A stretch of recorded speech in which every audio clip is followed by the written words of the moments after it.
আরে এখানে কি থালা বাসনগুলো শুধু বসে বসে ঘষলেই হবে? সংসারের তো আর বাকি কাজগুলো পড়ে আছে, তা কে সামলাবে ওগুলো? আর এই জামা কাপড়গুলো ধুয়ে গেলাম, তাড়াতাড়ি গিয়ে কেচে নিয়ে আয়, বুঝেছিস? বলছিলাম মা, একটুখানি অপেক্ষা করে যান। আমি এই থালা বাসনগুলো মাজার পর একটু মেয়েকে খাইয়ে দেব। ও যে খিদের জ্বালায় অনেকক্ষণ ধরে ছটপট করছে। সংসারে এটা ওটা কাজ করতে করতে ওর খাওয়ানোটাই হয়নি, তাই ওর খাইয়ে দাইয়ে এই জামা কাপড়গুলো কেচে নিয়ে আসবো। কি বললি তুই? তোর ওই মেয়ের জন্য আমার এই জামা কাপড়গুলো এখানেই থাকবে? না, আগে আমার জামা কাপড়গুলো কেচে নিয়ে আয়, তারপর তুই এসে তোর মেয়েকে খাওয়াস। তোর মেয়ের জন্য যেন আমার জামা কাপড় পরে থাকবে, সেটা আমি কখনো হতে দেব না। দিতে তো পারতিস একটা ছেলে, তবু নয় দেখতাম, কিন্তু দেখে দেখে একটা কাল সাপের জন্ম দিয়েছিস। মা, এমনভাবে কেন বলছেন? ও তো আপনার নাতনি হয়, তাহলে এমনভাবে কেন বলছেন? যদি ছেলে কিংবা মেয়ে, সেটা তো বিধাতাই জানে। আমি কি করে পড়বো বলুন তো মা? আপনি সব সময় আমাকে কথা শোনান। কেন, মেয়েরা কি মানুষ না? আপনি তো একটা মেয়ে, তাহলে একটা মেয়ে হয়ে একটা বাচ্চা শিশুকে এমনভাবে বলছেন? কি বললি? আমার মুখে মুখে তুই কথা বললি? আজকের খোকাকে বাড়িতে আসতে দে, তোর একদিন কি আমার একদিন। তোর মেয়ের জন্য দরদ উতলে উঠেছে না? যেদিন আমার খোকাকে বলেছি তোকে এই বাড়ি ছাড়া করে দেবো, তুই শুধু দেখে নিস। মা, আপনার পায়ে পড়ছি, আপনার ছেলেকে এইসব ব্যাপারে কোনো কিছু বলবেন না। আপনি তো জানেন আপনার ছেলে রেগে গেলে কেমনভাবে আমার উপর অত্যাচার করে, আমাকে খুব মারে। আমার খুব কষ্ট হয় মা। আমি আপনার সব কাজ করে দেবো মা, যা বলবেন আমি তাই করে দেবো, কিন্তু আপনার ছেলেকে বলবেন না মা, দয়া করে বলবেন না। তারপর কমলা আলোকে এসব উল্টোপাল্টা কথা শুনিয়ে সে ঘরের মধ্যে চলে যায় রেগে মেগে। তারপর আলো সংসারের সব কাজ এক এক করে করে ফেলে।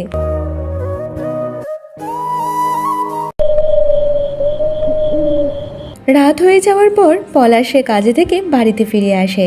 তখন তার মা পলাশকে বলতে থাকে, দেখ খোকা, আজকাল তোর বউয়ের মুখে মুখে খুব তর্ক করতে শিখেছে। একটা কথা বললে 10টা কথা শুনিয়ে দেয়। আজকে যখন সকালে আমি বললাম যে বৌমা আমার জামা কাপড়গুলো কেচে দাও, তখন তোর বউ আমাকে বলল যে মা আমি এখন পারবো না, এখন নাকি ওর মেয়েকে দুধ খাওয়াবে। তাহলে তুই ভাব যে আমি তাহলে কি বলবো? মা, আমি তো এমনভাবে বলিনি। তাহলে আপনি বানিয়ে বানিয়ে কেন ওর সামনে মিথ্যে কথা বলছেন? আমি তো বলেছিলাম যে একটুখানি সময় লাগবে। আমি সংসারে কাজ করতে করতে সোনামাকে দুধ খাওয়াইনি, তাই ওকে খাইয়ে দাইয়ে তারপর জামা কাপড়গুলো কেচে দেব। কিন্তু আপনি তো আমাকে অনেক কথা শুনিয়ে গেছেন, আর আপনার ছেলের কাছে আপনি এমনভাবে মিথ্যে কথা শোনাচ্ছেন। আরে আলো, তুমি তো আমার সামনে দাঁড়িয়ে দাঁড়িয়ে এমনভাবে তর্ক করে যাচ্ছ। তবে মা কি ভুল বলছে নাকি? তোমার কি একটুও লজ্জা শরম নেই নাকি, যে তুমি মায়ের ওপর এমনভাবে চোবড়া করতে থাকো? কেন, মা যা বলে সেই কাজগুলো করতে পারো না নাকি অক্ষরে অক্ষরে? না গো, তুমি বিশ্বাস করো, আমি এমন কোনো কিছু করিনি। আমি তো সংসারের সব কাজ করে যাই, মা যা যা বলে আমি সব করি। তারপরেও মা এমনভাবে বলছে মিথ্যে কথা। দেখেছিস খোকা, দেখেছিস তোর বউ কেমনভাবে তোর সামনেও মিথ্যে কথা বলছে? সত্যি, তখন আমি বলেছিলাম যে এই মেয়েকে বিয়ে করিস না, তবু তুই আমার কথা শুনলি না। সেই তো বিয়ের সময় তো কোনো কিছু দেয়নি তোকে, আমাদের ঘরের একটা মেয়েকে বিয়ে করে নিয়ে এসেছিস। যদি একটা ছেলে সন্তান জন্ম দিত তবু নয় একটা হতো, কিন্তু দেখ একটা মেয়ে জন্ম দিয়েছে, সে কি আমাদের ধুয়ে ধুয়ে জল খাবো নাকি তাদের? এটা তো বলতো দেখি। মা, আপনি কেন এমন ভেদাভেদ করেন বলুন তো? ছেলে কিংবা মেয়ে সব তো সমানই। তবে ছেলেদেরকে যেমনভাবে আপনি তৈরি করবেন, মেয়েকে তেমনভাবে তৈরি করুন না। দেখুন না, সেই মেয়ে আপনার মুখ উজ্জ্বল করে কিংবা করে না, একবার তো চেষ্টা তো করে দেখুন। আরে আলো, আবার তুই মুখে মুখে কথা বলছিস? চল আজকের ঘরে, তোর অবস্থা আজকের আমি করে দেবো। তবে মা, তুমি ঠিকই বলেছ, এরকম ধরনের মেয়েকে বিয়ে না করাই ভালো।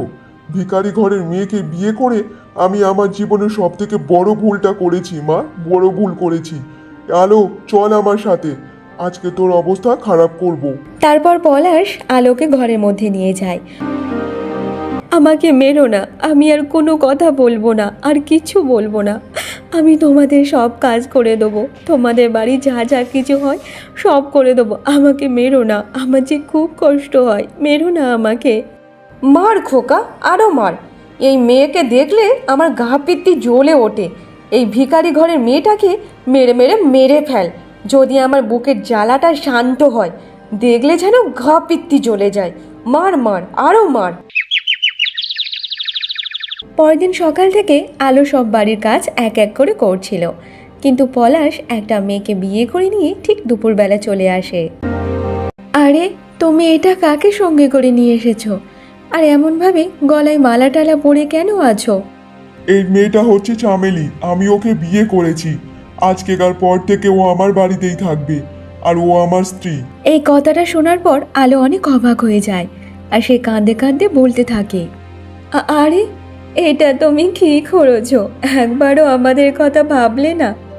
একটা দেখো, তোমার ছোট্ট ফুটফুটে মেয়ে আছে, আমি আছি, তারপরও তুমি একটা বিয়ে করে নিয়ে এসেছো। এবার বলো আমাদের কি হবে, আমরা কি করব? সেটা তুমি জানো, তুমি কি করবে না করবে। আজকেকার পর থেকে আমাদের বাড়িতে তোমার আর কোনো জায়গা নেই। তুমি তোমার মেয়েকে নিয়ে চলে যাও এখান থেকে। আর হ্যাঁ, আর একটা কথা শুনে যা, আজকেকার পর থেকে যেন তোর মুখ আর আমার যেন না দেখতে হয়। আমাকে একটু শান্তিভাবে সংসার করতে দে, বুঝেছিস? মা, আপনি আপনার ছেলেকে একটু বোঝান না। ও তো আপনার কথা তো বোঝে, আপনি একটু বোঝান না। দেখুন আমার কোলে একটা ছোট্ট শিশু, আমি একে নিয়ে এবার কি করব?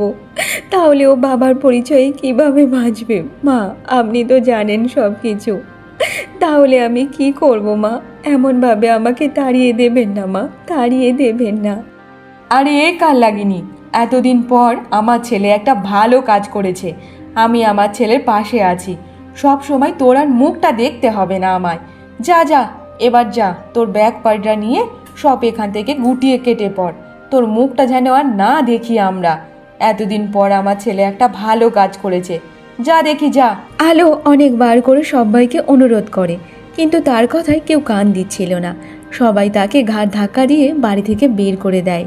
তবে মা, আমি একটা কথা বলে যাচ্ছি, একটা মেয়েকে চোখে জল ফেলিয়ে তার কাছ থেকে তার সংসারটা কেড়ে নিয়ে নতুন একটা সংসার বসালেন, তবে এটা ঈশ্বর কখনো সহ্য করবে না। একটা বাচ্চা মেয়ের কাছ থেকে তার বাবাকে ছিনিয়ে নিলেন, এটাও ঈশ্বর সহ্য করবেন না। আমি তো আপনাকে নিজের মার মতো করে ভালোবেসেছিলাম, তবুও আপনি আমার কষ্টটাকে বুঝতে পারলেন না। সংসারে এত কাজকর্ম করার পরও আপনার মন জোগাতে পারিনি, সেটা আমারই দোষ। ঠিক আছে মা, আমি চলে যাচ্ছি, আর কখনো এই বাড়িতে আসবো না। আপনাকে আমার মুখ আর দেখতে হবে না। দেখ কাল লাগিনি, শকুনের অভিশাপে কখনো গরু মরে না, তাই তোর অভিশাপে আমার ছেলেরও কিছু হবে না। যা দেখি এখান থেকে। তারপর আলো কাঁদতে কাঁদতে তার মেয়েকে নিয়ে সে তার বাড়িতে চলে যায়। তারপর আলো বাড়িতে গিয়ে তার মাকে সব কথা খুলে বলে। তোর সাথে যে ঘটনাটা ঘটেছে এটা অনেক অন্যায় হয়েছে মা। জানি না ঈশ্বর তোর কপালে কেন এমনভাবে লিখে রেখেছে, তবে একটা কথা শুনে রাখ মা, সব দরজা বন্ধ হলেও মায়ের দরজা সব সময় খোলা থাকে রে মা। তুই চিন্তা করিস না, তুই আর তোর মেয়ে আমার কাছেই থাকবি রে মা। মা, আমার সাথে যা হয়েছে হয়েছে। আমি চাই না যে আমার মতো আমার সোনা মায়ের জীবনটা হোক। আমি ওকে লেখাপড়া শেখাতে চাই, মানুষের মতো মানুষ করব, ওকে যেন সবাই জানে চেনে। আমি আর আমার মতো ওকে মূর্খ করে রাখবো না মা। আর মা, আজকেকার পর থেকে তুমি আমার মেয়েকে খেয়াল রাখবে, আর আমি বাইরে গিয়ে কাজ করে আসবো মা। আমি ওকে মানুষের মতো মানুষ করতে চাই। দেখ মা, তোকে বাইরে কাজ করতে যেতে হবে না, তুই ততক্ষণ নাতনিকে খেয়াল রাখিস। এতটুকু একটা বাচ্চা মেয়ে, সে তো মা ছাড়া থাকতে পারবে না মা। তুই একটা কাজ কর, কিছুদিন থাক, আর কিছুদিন পর নয় তুই কাজে বেরোস। কিন্তু মা, তোমার তো বয়স হয়ে গেছে, আর এমনভাবে তুমি আমাদের পেট কিভাবে চালাবে বলো তো? তার চেয়ে কিছুদিন পর আমি নয় কাজে বেরোবো, আর তুমি তোমার নাতনিকে দেখাশোনা করবে।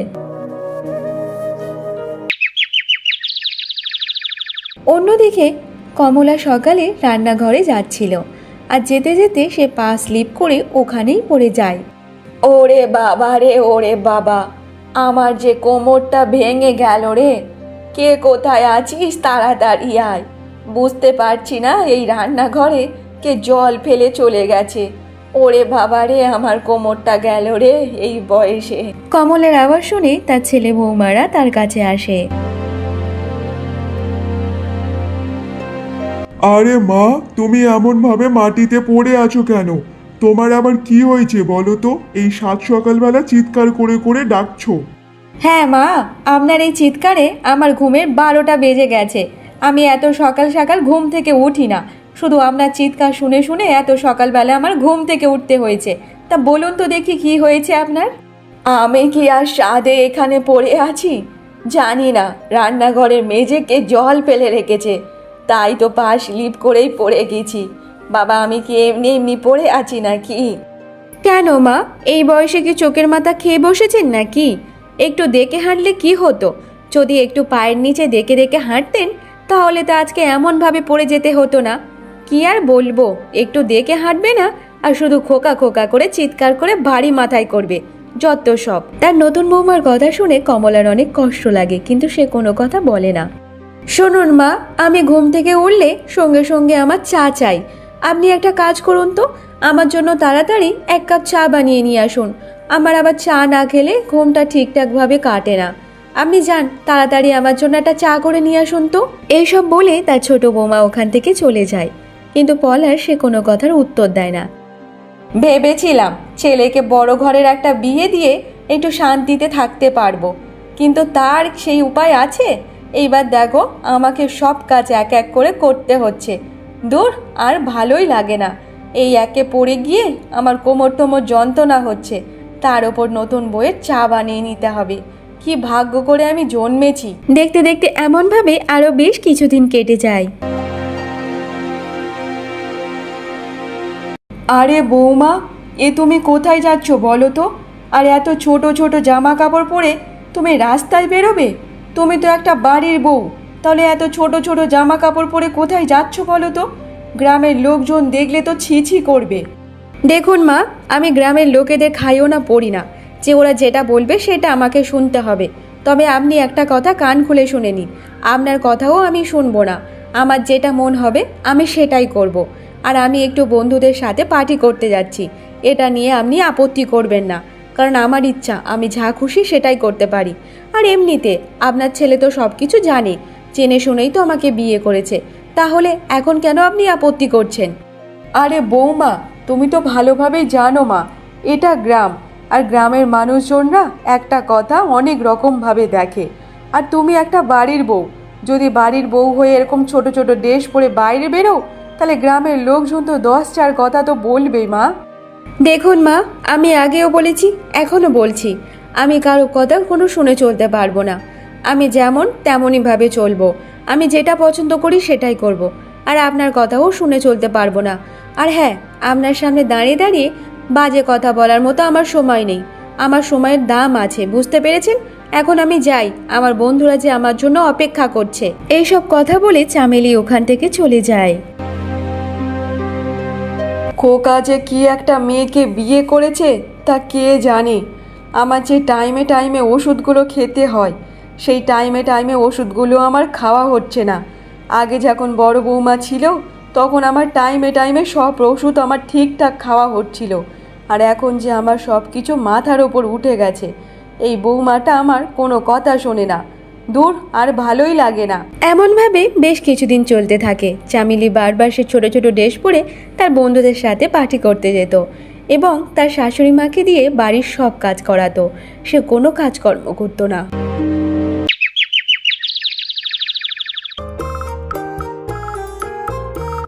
মা, আমার জামা কাপড়গুলো তাড়াতাড়ি কেচে নিয়ে আসুন, আমাকে আবার বিকালবেলা যেতে হবে বাইরে। আর জামা কাপড় না শুকালে তাহলে আমি আর যেতে পারবো না। তাড়াতাড়ি জামা কাপড়গুলো আমার কেচে এনে দিন। বৌমা, আমার যে শরীরটা খুব খারাপ মা, তুমি যাও না মা, আজকের দিনটা জামা কাপড়গুলো তুমি কেচে নিয়ে আসো। আজকে যে আমার শরীরটা খুব খারাপ লাগছে মা। আরে তাতে আমি কি করব?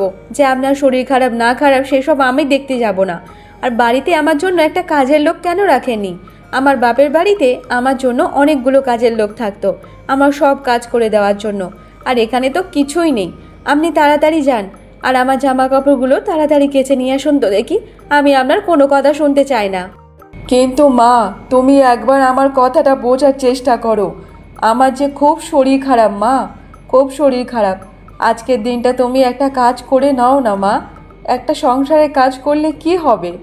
কিন্তু মা, আমি তো বলে দিলাম আমি সংসারে কোনো কাজ করতে পারবো না। আপনি বলে দিন না, আমি আর এই বাড়িতে থাকবো না, চলে যাব আমার বাপের বাড়িতে। তবু আর এই বাড়িতে পা আমার রাখবো না। তারপর কমলা সে কোনো কথা না বলে সে তার শরীর খারাপ অবস্থায় চামেলির জামা কাপড় কাচতে যায়। দেখতে দেখতে এমনভাবে কিছু ঘন্টা কেটে যায় আর পলাশ কাজ করে বাড়িতে ফিরে আসে। আরে মা, তোমার চোখ মুখ দেখে মনে হচ্ছে তোমার খুব শরীর খারাপ। কি হয়েছে বলো তো দেখি। আরে বাবা, তোকে আর কি বলবো বল, আমার শরীর তো সেই সকাল থেকেই খারাপ। কিন্তু তোর বউয়ের যে আর আমি নিতে পারছি না বাবা। সব সময় বন্ধুদের সাথে কথা বলতেই থাকে ফোনে, আর বন্ধুদের সাথে নাকি পার্টি করতে যায় ওই ছোট ছোট ড্রেস পরে। তাহলে তুই বল বাবা, আর জানিস তো সংসারের সব কাজ আমাকে দিয়ে করায়। আমার তো বয়স হয়েছে, আমি আর এই সবগুলো করতে পারি বল তো দেখি? এইসব তুমি কি কথা বলছো মা? চামেলি তোমাকে দিয়ে বাড়ির সব কাজ করায়? আরে আরে চামেলি, চামেলি, তাড়াতাড়ি এসো দেখি এখানে। আরে বাবা, ওকে ডাকিস না বাবা, ডাকিস না। ও যে বাড়িতে নেই, ও তোর বন্ধুদের সাথে পার্টি করতে গেছে রে বাবা। ঠিক আছে মা, ওকে আজকের বাড়িতে আসতে দাও। ওর একদিন কি আমার একদিন। এবার ওকে একটা উচিত শিক্ষা দিতেই হবে। সব সময় এমনভাবে থাকলে হবে না। কিছুক্ষণের মধ্যে চামেলি বাড়িতে ফিরে আসে। আরে চামেলি, তুমি এত রাত করে বাড়িতে ফিরছো আবার মদ খেয়ে? আর তুমি এই যে এত ছোট ছোট ড্রেস পরে কোথায় গিয়েছিলে বলো তো? বন্ধুদের সাথে পার্টি করতে গিয়েছিলে? এমন করলে তোমাকে আর এই বাড়িতে রাখবো না, তাড়িয়ে দেবো তোমাকে বাড়ি থেকে, বুঝেছো? কি বললে তুমি? আমাকে বাড়ি থেকে তাড়িয়ে দেবে? শোনো, এমনিতে তোমার সাথে থাকার মতো আমার কোনো ইচ্ছা নেই। তুমি তাড়িয়ে দাও আর নাই দাও, আমি এমনিতে চলে যেতাম। আর ভালোই করেছো বলে যে আমাকে তাড়িয়ে দেবে। আমি চলে যাব আর থাকবো না তোমাদের বাড়িতে। আরে খোকা, তোরা তোদের মধ্যে ঝামেলা করিস না বাবা। তোরা দুজনের মধ্যে সব কিছু মিটিয়ে নে। এমনভাবে ঝামেলা করলে চলে না বাবা। বৌমা, তুমি একটু শান্ত হয়ে যাও মা। তুমি এমনভাবে বাড়ি ছেড়ে যেও না মা, বাড়ি ছেড়ে যেও না। এই বুড়ি, তুই চুপ কর। তোর এখানে কেউ কথা বলতে বলেনি। তুই হচ্ছে সব থেকে বড় নাটের গুরু। তোকে দেখলে আমার সহ্য হয় না, আর তোর কাছে কোনো কেউ থাকতে পারবে না। বুঝতে পেরেছিস? আমি তো একদমই না। আমি চলে যাব এই বাড়ি ছেড়ে। আর হ্যাঁ, তোমাকে বলছি, তোমার মতো ছেলে না আমি আরও 10টা পেয়ে যাব। তোমার মতো ছেলের কাছে থাকার থেকে না থাকাই ভালো। আমি তোমার সাথে থাকতে চাই না। আমি এক্ষুনি এই মুহূর্তে চলে যাব বাড়ি ছেড়ে। দেখো চামেলি, এত রাতে আমি তোমাকে এই বাড়ি ছেড়ে যেতে দেবো না। আর অনেক রাত হয়ে গেছে, কি হবে না হবে তার কোনো জানি না। যা করার সকালেই করো, আর যদি যাওয়ারই হয় সকালে চলে যেত। এই শোনো, তোমার সাথে থাকতে আমার গা ঘিন ঘিন করছে। তোমার সাথে আমি আর থাকতে চাই না। আমি এই মুহূর্তে এই বাড়ি ছেড়ে চলে যাব। আমার একটা বন্ধু আছে, তাকে এক্ষুনি বলবো, সে এক্ষুনি আমাকে বাইক নিয়ে নিতে আসবে। কারণ বুঝেছো, তোমার মতো ছেলের সাথে আমার থাকার কোনো ইচ্ছা নেই। এরপর চামেলি সে ঝগড়া করে বাড়ি ছেড়ে চলে যায়। তবে মা, আমি আমার জীবনে সবচেয়ে বড় ভুলটাই করেছি, যে তোমার প্রথম বৌমাকে ছেড়ে দিয়ে আমি দ্বিতীয় আর একটা বিয়ে করেছি। সত্যি মা, ও যে কাঁদতে কাঁদতে অভিশাপটা দিয়েছিল না, সেটা আজকে লেগে গেছে। আর ওর চোখের জলটা সত্যিই ছিল মা। হ্যাঁ রে বাবা, আমিও বুঝতে পারছি আমি যে ভুলটা করেছি, অনেক বড় ভুল করেছি। বৌমার নামে অনেক বড় ছোট কথা বলেছি, অনেক মিথ্যে কথা বলেছি ওর নামে। আমি যে অনেক বড় একটা পাপী। জানো তো মা, আমি খবর নিয়ে দেখেছি, আলো এখনো কোনো বিয়ে থা করেনি। সে একটা অফিসে কাজ করে, আর সেখান থেকেই তাদের সংসারটা চলে। আচ্ছা খোকা, কালকের আমি আর তুই মিলে বৌমার বাড়িতে যাব। ওখান থেকে বৌমাকে আর নাতনিকে সাথে করে নিয়ে চলে আসব। বাড়ির লক্ষ্মীকে বাড়িতে মানায়, বাইরে মানায় না রে বাবা। পরের দিন সকালে পলাশ আর চামেলি আলোকে আনার জন্য রওনা দিয়ে দেয়। কী ব্যাপার, আজকের আপনারা আমার বাড়িতে কেন এসেছেন? কিছু কি দরকার আছে? আলো, আমার অনেক বড় ভুল হয়ে গেছে, আমাকে ক্ষমা করে দাও। আমি তোমাকে আর আমার মেয়েকে বাড়িতে নিয়ে যাওয়ার জন্য এসেছি। হ্যাঁ বৌমা, চলো মা, আমাদের বাড়িতে চলো। আমরা যে অনেক বড় ভুল করেছি, আমরা ভুলের শাস্তিও পেয়েছি মা। চলো মা, আর কখনো এমনটা ভুল হবে না। আমি তোমাকে আমার বৌমা না, মেয়ে বানিয়েই রাখবো। চলো মা, চলো। ক্ষমা করবেন মা, আমি আর আপনাদের সাথে যেতে পারবো না। কারণ এমনিতে আমার আর ওই বাড়িতে যাওয়ার কোনো ইচ্ছা নেই। যেদিন থেকে আপনারা আমাকে তাড়িয়ে দিয়েছেন, সেদিন থেকে আমি আমার মেয়েকে নিয়ে অনেক শান্তিতে আছি। তাই আমরা আর ওই বাড়িতে যেতে চাই না। আপনারা ভুল বুঝেছেন, খুব ভালো হয়েছেন। ছেলেকে আর একটা জায়গায় বিয়ে দিন, আর একটা ভালো বৌমা পেয়ে যাবেন। তবে যে বাড়ি থেকে আমি অপমান হয়ে এখানে চলে এসেছি, সেই বাড়িতে আমি আর ফিরতে চাই না। আর আমার মেয়ে তার বাবার পরিচয়ে বাঁচবে না, বাঁচবে আমার পরিচয়ে। একদিন আমার মেয়েকে আমি অনেক বড় তৈরি করব, আর ওকে পড়াশুনো শিখিয়ে মানুষের মতো মানুষ করব। এবার আপনারা আসতে পারেন। নিশ্চয়ই আপনার উত্তর পেয়ে গেছেন। আমি আমার মেয়ে কখনো আপনাদের বাড়িতে আর ফিরে যাব না।